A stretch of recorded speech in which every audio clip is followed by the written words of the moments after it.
Okey, kita semua nak berjaya dalam pelajaran kan? Dapat grade bagus, semua tu. Tapi, pernah tak anda terfikir apa sebenarnya yang buatkan seseorang tu betul-betul dihormati? Dalam perkongsian kali ni, kita akan kupas satu ramuan rahsia yang percayalah, lebih penting daripada grade semata-mata. Apa dia? Adab. Cuba kita tengok petikan ni. Ilmu menjadikan kita pandai, tetapi adab menjadikan kita dihormati. Wow. Ayat ni mendalam kan? Betul tak? Ia macam memaksa kita untuk berhenti sekejap dan fikir. Yalah, kita ni sibuk sangat kerja A, sampai kadang-kadang mungkin kita terlepas pandang benda yang lagi asas untuk jadi orang yang disegani. Jadi, apa sebenarnya maksud beradab tu, terutamanya bila kita cakap pasal seorang murid? Jom kita rungkai sama-sama definisinya. Okey, definisinya macam ni. Murid beradab tu, dia seorang yang membentuk sahsiah mulia. Tapi yang penting kat sini, cuba tengok skop dia. Bukan setakat kat sekolah tau, tapi juga kat rumah dan dalam masyarakat. Ini bukan pasal ikut peraturan je tau. Ini pasal menjadi seorang insan yang baik secara menyeluruh. Tak kira kat mana pun kita berada. Dan inilah kuncinya. Kita tak perlu pilih antara dua ni.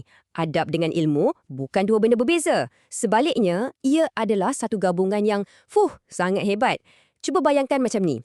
Ilmu tu macam enjin kereta yang bagi kita kuasa. Tapi adab pula, adab tu steering yang pastikan kita pandu ke arah yang betul. So, dua-dua ni sangat penting. Okey, konsep dah jelas kan? Tapi, macam mana nak buat? Macam mana nak amalkan? Sekarang jom kita tengok beberapa langkah praktikal untuk jadikan nilai-nilai murni ni sebahagian daripada hidup kita. Semuanya bermula dari dalam. Yap, dari dalam diri kita sendiri. Adab ni bukan setakat apa yang orang nampak kat luar, tapi ia sebenarnya sikap kita kat dalam. Ia pasal cara kita bercakap, tahap kejujuran kita, rasa tanggungjawab kita. Dan, ini penting sangat zaman sekarang ni. Ia terpakai juga dalam alam maya. Adab digital tu, itulah adab zaman moden kawan-kawan. Sikap dalaman yang kita sebut tadi tu, ia akan nampak melalui amalan luaran kita. Selalunya, benda-benda yang nampak simple je. Contohnya, bagi salam, dengar betul-betul bila orang lain tengah cakap. Atau, tolong kawan yang perlukan bantuan. Nampak macam remeh kan? Tapi percayalah, tindakan-tindakan kecil macam inilah yang sebenarnya membina satu persekitaran positif hari demi hari. Jadi, kenapa semua ni penting sangat? Apa kesannya kalau kita amalkan? Jom kita tengok apa kesannya secara berantai. Cuba bayangkan sekejap. Satu sekolah di mana semua orang hormat satu sama lain. Mesti suasananya lebih tenang, rasa selamat dan sangat positif kan? Bila suasana dah macam tu, semua orang, tak kira guru atau murid, boleh fokus 100% pada benda yang paling penting, belajar. Adab ni, dia macam jambatan tau.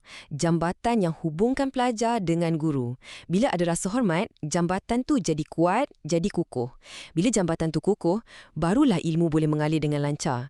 Dan proses belajar tu, ia bukan lagi sahala je. Tapi dah jadi macam satu perkongsian yang betul-betul bermakna. Dan jangan kita lupa pula, sekolah ni sebenarnya tempat latihan kita untuk hidup kat luar sana. Segala tabiat baik yang kita amalkan sekarang, ia akan jadi sebahagian dari diri kita bila kita masuk alam pekerjaan nanti. Jadi, ini bukan sekadar adab tau tak? Ini adalah satu kemahiran hidup yang penting yang boleh buka banyak pintu kejayaan untuk kita pada masa depan. Dan inilah dia, the big picture, gambaran besarnya. Setiap perbuatan baik, setiap adab yang kita tunjuk, ia sebenarnya macam satu bata kecil yang kita susun untuk bina sebuah masyarakat yang lebih baik. Jadi, kita bukan setakat nak lahirkan pelajar yang pandai, tapi kita sebenarnya sedang membentuk generasi pemimpin masa depan yang ada integriti. Okey, dah banyak kita bincang. Jadi, apa sebenarnya mesej utama yang kita nak bawa balik daripada semua ni? Kita kembali semula kepada ayat yang mula-mula tadi. Dan sekarang, ia rasa lagi mendalam kan? Ingatlah, kejayaan yang sebenar-benarnya bukan cuma pasal apa yang kita tahu, tapi ia adalah tentang siapa diri kita. Ia pasal keseimbangan yang sempurna antara ilmu dan adab. Sebabnya, pada penghujung hari, ilmu tanpa adab tak ada maknanya. Kosong. Jadi, sebagai penutup, saya nak tinggalkan anda semua dengan satu cabaran peribadi. Daripada semua yang kita dah bincangkan, cuba fikir, apakah satu je adab, satu perkara kecil yang anda akan mula amalkan hari ini juga? Tak perlu benda besar-besar, cukup satu. Cuba fikirkan ya. Terima kasih banyak-banyak sebab luangkan masa bersama saya